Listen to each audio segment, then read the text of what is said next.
and it's coming from one of the most outspoken and unconventional voices in American business, Elon Musk. According to a new Qantas Insights survey, 40% of voters say that they'd be likely to support a new political party proposed by the Tesla and SpaceX CEO. The idea is resonating particularly with Republican men. Overall, the poll reveals a nation increasingly open to an alternative beyond the traditional two-party system. The numbers are striking. 23% of Republican men say that they would be very likely to support Musk's party. Another 34% say that they would be somewhat likely to back it. Democrats, on the other hand, remain skeptical, with over a third of both men and women saying they're not at all likely to join the cause. Still, the overall sentiment shows that nearly half of all voters are open to a third party, a sign of the growing political divide and dissatisfaction with the status quo. Musk is calling his political movement the American Party, a name he says represents a home for voters disillusioned by both Republicans and Democrats.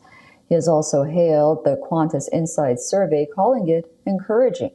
While the vote banks shuffle between red and blue camps, other parties also exist in the mix.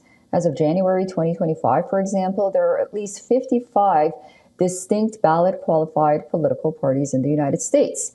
Data also shows that there are 238 state-level parties. However, there are 3 key minor parties which have a presence in more than 10 American states.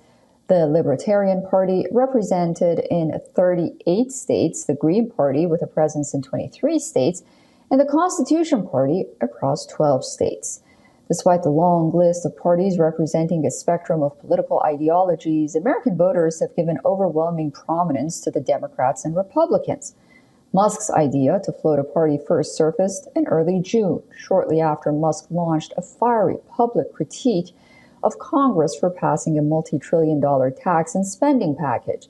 The bill, which raises the national debt ceiling by a record $5 trillion, sparked a wave of criticism from Musk, who argued that both parties had abandoned fiscal responsibility. In a series of social media posts, Musk blasted lawmakers for, in his words, leading the country into debt slavery. Musk also vowed to hold them accountable. He said, quote, "Every member of Congress who campaigned on reducing government spending and then immediately voted for the biggest debt increase in history should hang their head in shame." But the backlash didn't stop with Congress. The clash turned personal when President Donald Trump pushed back, accusing Musk of being a sour grape.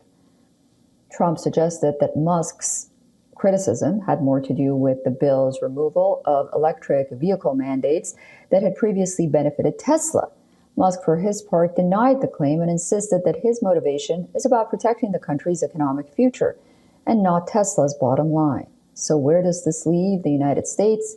A politically active billionaire with a massive online following, a growing bloc of voters hungry for change, and a brewing rivalry between two powerful figures on the American right.